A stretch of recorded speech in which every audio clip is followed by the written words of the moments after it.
All right, guys, welcome back to another episode of the Natty News Daily podcast. Dan and I are joined by Drew Plumlee today. He is an NGA natural bodybuilder as well as an NPF natural bodybuilder. And depending on when this show comes out, you may or may not see him on the Mr. A stage coming up in just a couple weeks. So he's gearing up for that show, which is hopefully going to be a big one of probably the bigger ones of the year. But before I dive into it too much, I want to turn the mic over to you, Drew. I want to get a little bit of background, let you introduce yourself, and then we're just going to dive right into your history. Yeah, so I appreciate you guys having me on again. So as you said, my name is Drew Plumlee. I'm from Dayton, Ohio, and I'm a natural professional bodybuilder, and I am also legally blind. And I started competing back in 2018, and prior to that, I was a wrestler. So I wrestled in middle school through high school and a little bit in college. And I really fell in love with weight training back in high school. And I really just became addicted to seeing progress and seeing the change in my physique. And I think it was like sophomore, junior year, I picked up the Encyclopedia of Bodybuilding. I'm sure everyone's familiar with that. And started doing like every single exercise in the book. And that's kind of when I developed a passion for like the process of bodybuilding and like what bodybuilders do and the whole, mindset of eat, sleep, train, lift hard and just try to build as much muscle as possible. So during the off seasons, that's what I spent most of my time trying to do.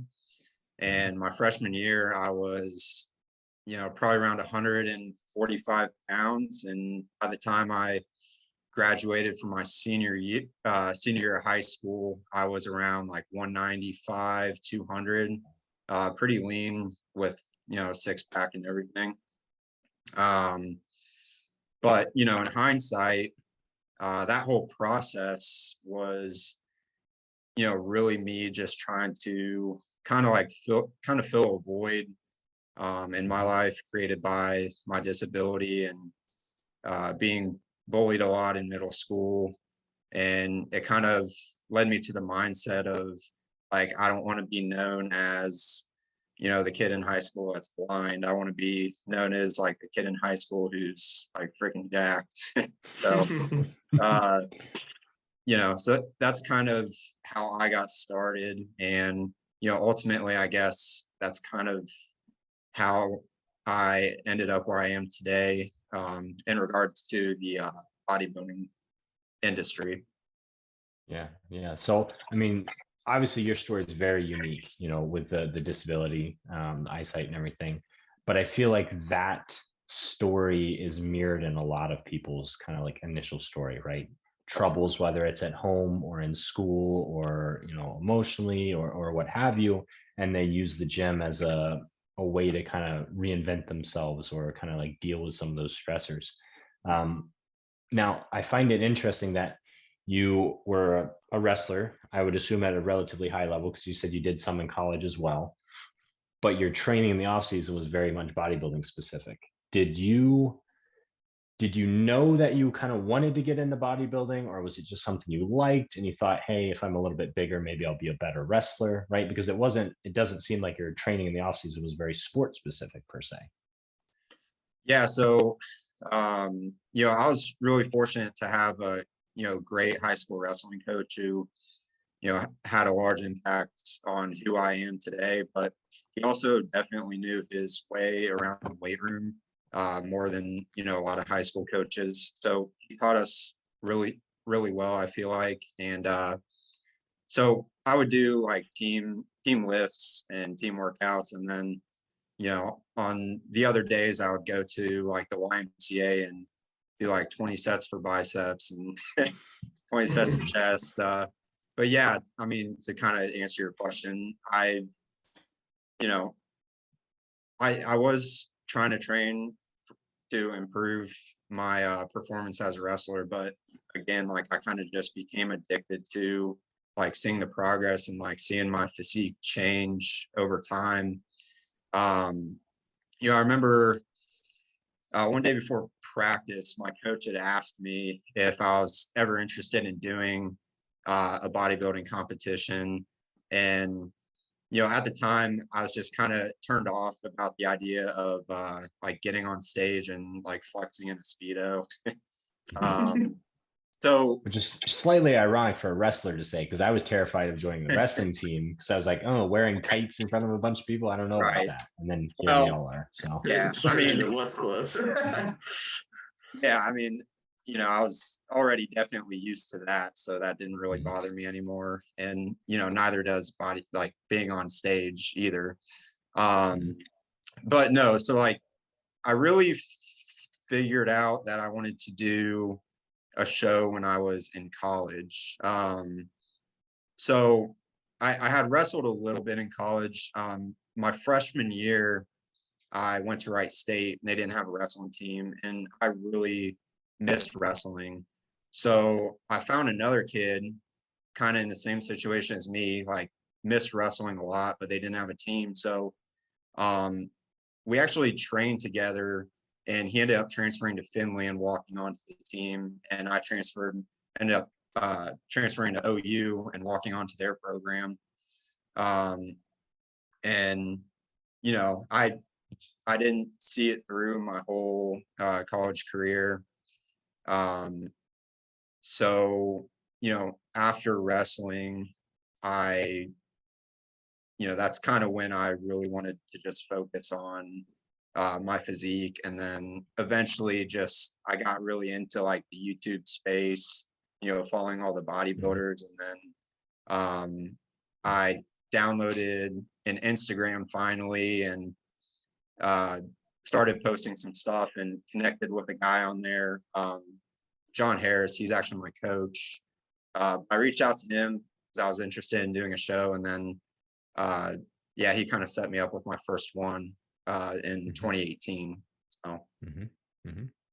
Yeah, so that's a lot of the backstory just in general on the competitive side. So let's dive into, obviously the unique character of this episode, right? Like we want to kind of, Drew, like what we talked about, right? Like your story is something that I think a lot of people can learn from. So I want to dive into that side of things and just get your insight on, where the struggles have been related to that, and just, help anyone else out that might be going through something similar.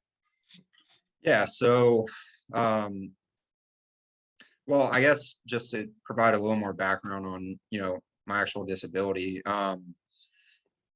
I got some genetic testing done about 10 years ago, and the results came back uh, pointing to Stargardt's disease. And essentially, people with Stargardt's, their vision regresses in their earlier years and then stabilizes as they grow up. So, like, I still have memories of like first and second grade. Like, I'm not that old, I'm 27. Um, but I can definitely notice a big difference, a negative difference now in my vision between or since then.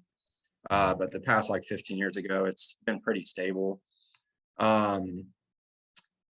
But yeah, I think that my biggest limitation is that I can't drive. But I also feel like if you just saw me walking around outside and you didn't know me, that you probably couldn't guess there was something wrong with me. So I feel like, my disability has really taught me um, the ability to adapt. I think that's one of like my best qualities, just being able to adapt, because I feel like that's what I've had to do my entire life, adapt to my surroundings, my situation. And I think that is really what leads me to be like decent at bodybuilding, because as you know, we're very routine oriented individuals and very habitual. And in life, conditions are never ideal. And just being able to adapt to those conditions, making sure you stay on schedule with your eating, your sleeping, and your training. Um, so I feel like ultimately my disability is really turned in or at least led to like one of my biggest strengths. Mhm. Do you find that it's given you kind of a different perspective on like real struggle, right? Because that's something that we've kind of talked about and somewhat joke about. People complain about like, oh, this workout was really tough, and oh, like I have to cut my carbs or I have to do this cardio, and it's all things that we've chosen to do. Or you've been given this hand, and it's a real difficulty. I'm sure some of the things that you have to do on a day-to-day basis that we take for granted. Yeah, I mean, for sure. I think, I always say like there's a lot of people in this world that are way worse off than I am. I'm really thankful that I can do all the things that I love to do, and bodybuilding is just one of them. Um, but simply like my situation is just a different perspective. Um, but yeah, it's funny because it's become so like natural to me now, with my vision that, some days I don't even like think about it. Um,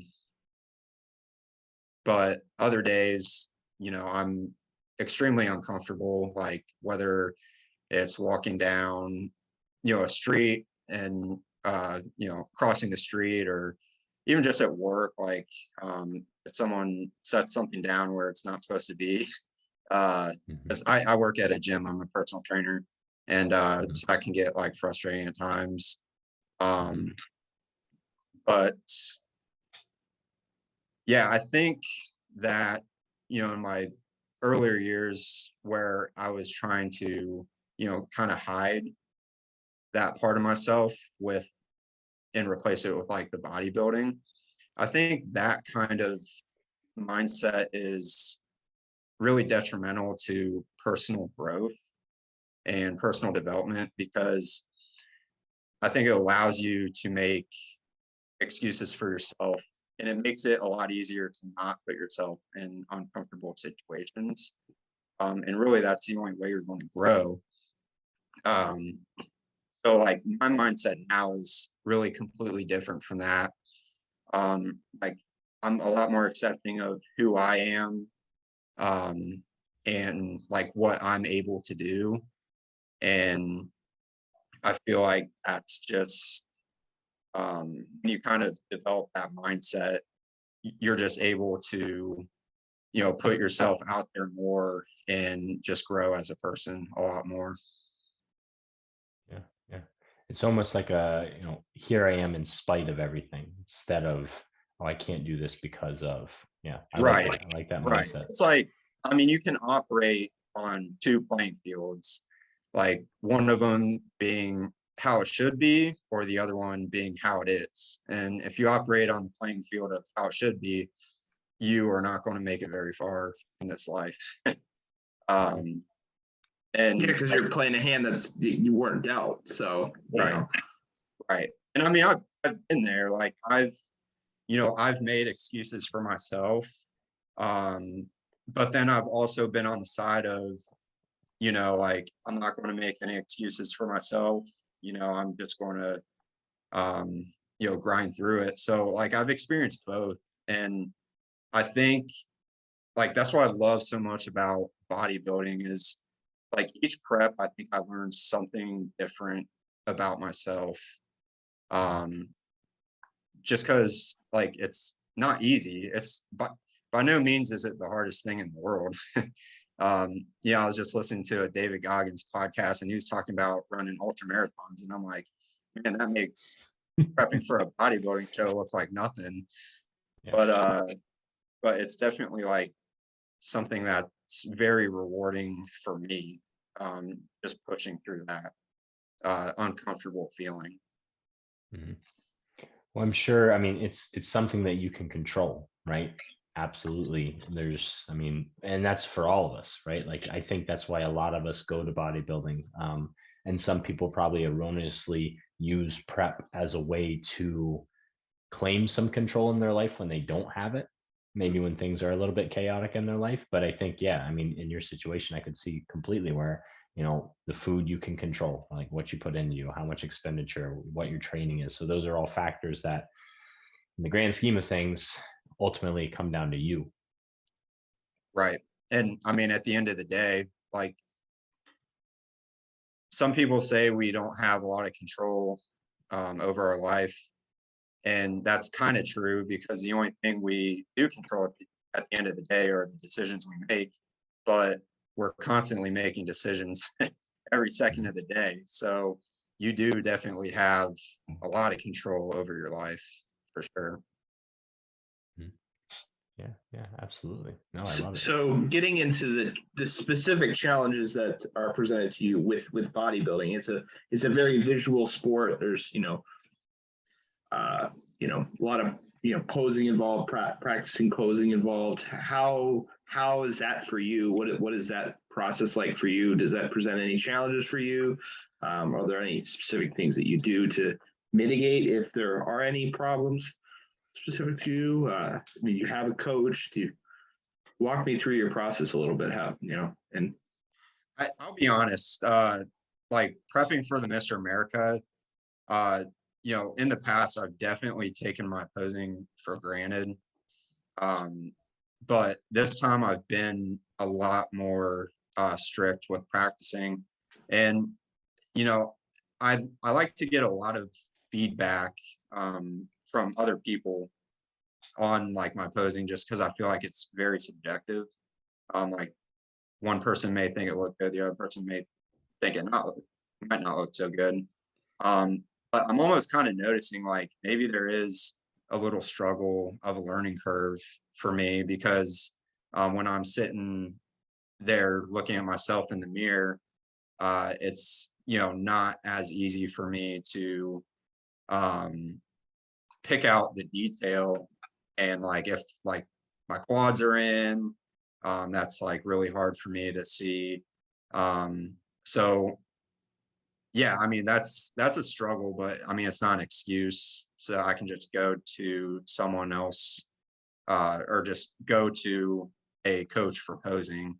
But I don't know, like, as far as bodybuilding goes, um, like I said, I feel like my disability almost, acts as a positive towards it, rather than a negative. Just based on, what I had talked about my disability, teaching me how to adapt and just overcome, the feeling of discomfort. So other than that, it really does not impact my bodybuilding that much. And plus, on stage, like, it's not like I can really make out the crowd that well, so it almost helps me in that way too, because There you go. I don't really get nervous on stage.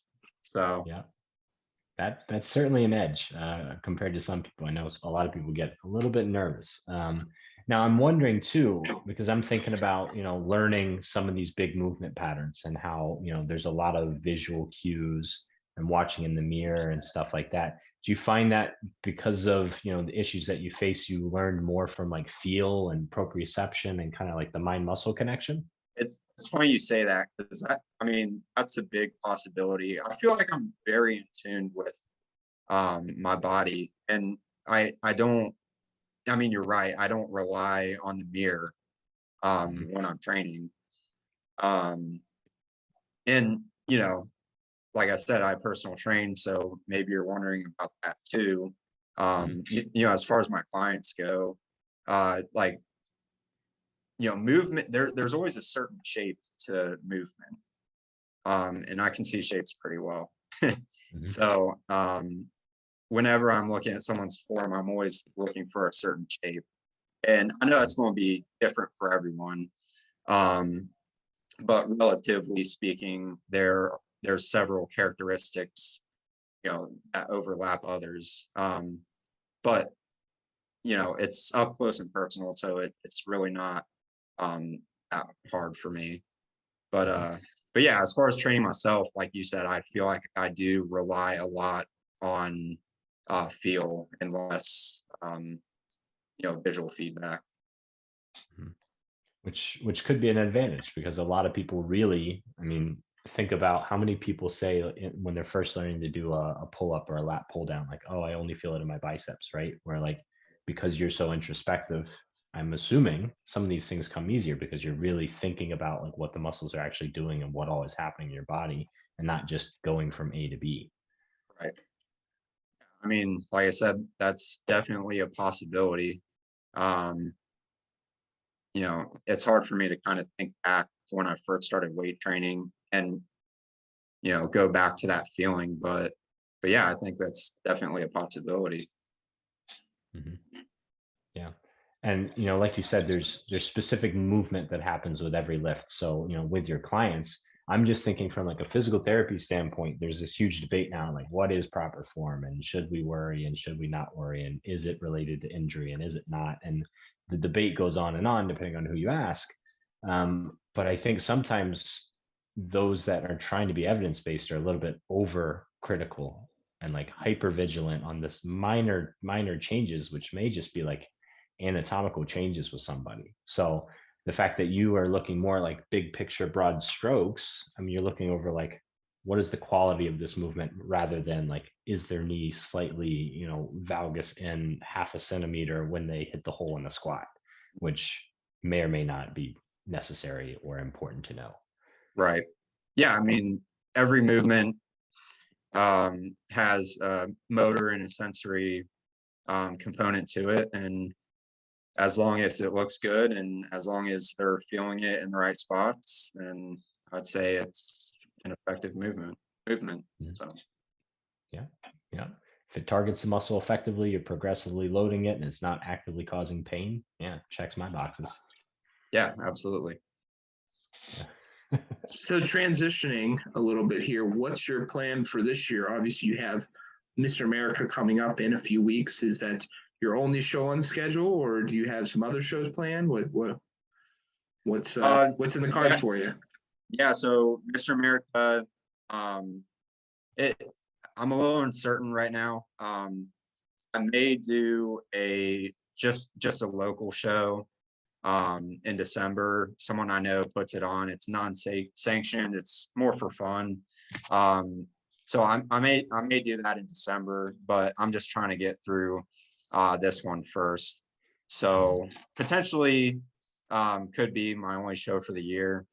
Um, you know, in 2018, the first show I did was uh, the NPC Northern Kentucky in Covington, and then a few weeks after that was when I did the Cincinnati Natural to get my NGA Pro card, and then uh, the year after that, I did my first NGA Pro show and won that, and then didn't compete until last year when I did the NPF Sandows in Columbus, Ohio. Mhm. And so I heard about the Mr. America. I heard the competition was really good. Had no idea it was going to be this good after hearing who all was in it, but like I'm all for it. Like it's a further travel for me, but I'm just happy to be able to get on stage with some of the best to ever compete in natural bodybuilding. And I think it'll be a really good test for where I'm at currently. Mhm. Absolutely. Yeah. I mean, I you agree with can, that. yeah. I mean, not speaking to you specifically, but just, you know, competitors that only compete in one organization or in small shows. I mean, yeah, you may feel really, really good, but stack yourself up against the best of the best across every federation in the US. You know, I feel like that's the competitive nature in all of us, right? You got to know, you know, how do I stack up against the top dogs? You can't just, you know, build your ego in your corner of the woods. Oh, absolutely. And it's hard because I feel like natural bodybuilding is a little bit oversaturated with all the organizations and all the shows. So a lot of the local shows, you know, the first pro show I did, I had one other person I competed against, and at the Sandows last year, I had 5 other people. So um, Mhm. sometimes you know you may not have a lot of people you're competing against, so it's almost necessary to travel to some of these bigger shows. Mhm. We were actually just speaking with the promoter for Mr. America, so you don't have to worry about numbers competing there. There's quite a few pro bodybuilders that'll be showing up there. Yeah. I think he said 20 plus in just in the open bodybuilding, if I remember. Yeah, 22, I believe. Was it 22? Yeah. So that'll be good, right? Because then you get a lot of comparisons of a lot of different physiques. I'll be interested to see how everyone stacks up and who actually shows up, right? Because we know some of the big Right. names, but there's always people that show up out of the woodworks. Oh yeah, there could be some freaks sitting behind, just not really even throwing their name in the hat. So Yeah. And there's people that come up every single year that are just absolute genetic, abnormalities, and you've never heard of them. They've never competed. They step on stage, and now all of a sudden, like, spotlight's on them. So that's the fun of a show like this, because it pulls people from everywhere, right? It's not just a regional show. It's not just one federation. It quite literally could be the best of the best if promoted well. And one thought, just real quick, is Mr. America might qualify you for some other shows too. So last year, I think it did. I didn't compete at either, but I think it did qualify me for IPE Worlds and also the Natural Olympia too. So something to keep in mind. I'd ask that question maybe, but that last year it did. So something to maybe think about if you are thinking about doing some shows in between October and then the other one that you were looking at in December. So yeah. Okay, yeah, that's interesting. Yeah. There you go. All right. So I think that probably just about wraps up this episode. So we always like to end, the whole point of this podcast is to put a spotlight on some incredible athletes across natural bodybuilding. So to do so, we need people to know where to find you, Drew. So for those looking for advice, to share similar stories, or to just follow your story, where can they find you? Yeah, so I'm on Instagram at @the_blind bodybuilder. And that's the only social media platform I have. And I try to post pretty frequently. For some reason, during contest prep, I got to be a little selective where I focus my energy towards, and social media hasn't really been one of them. But I do want to, I'm really looking forward to doing the Mr. America, and so I kind of want to blog that whole week leading up to it. So I guess stay tuned for that. Okay, there you have it, guys. So the Blind Bodybuilder on Instagram, if you want to follow his story, and we will be seeing you in a couple weeks at the Mr. America. So excited for that. Excited for the show in general. But yeah, good things to come. Awesome, guys. Thank you again for having me. Absolutely. Thank you for coming on. Yeah, it's been a pleasure. So if you guys liked the episode, make sure to like, subscribe, follow, share, become a member on the website, all those fun things, buy GymPins with our codes. I'm just going to plug stuff, whatever. So like I said before, the whole point of this podcast is to share natural bodybuilding, spread the love. So that's all we ask of you guys. Let's make this even huger than it already is. We're actually just chatting, and I know I'm rambling. 12K plus, right? That's huge, and pretty much a year of us doing this. So let's just continue to grow it and just watch the sport that we all love grow as well. So that'll wrap it up for today's episode, and we will catch you in the next one.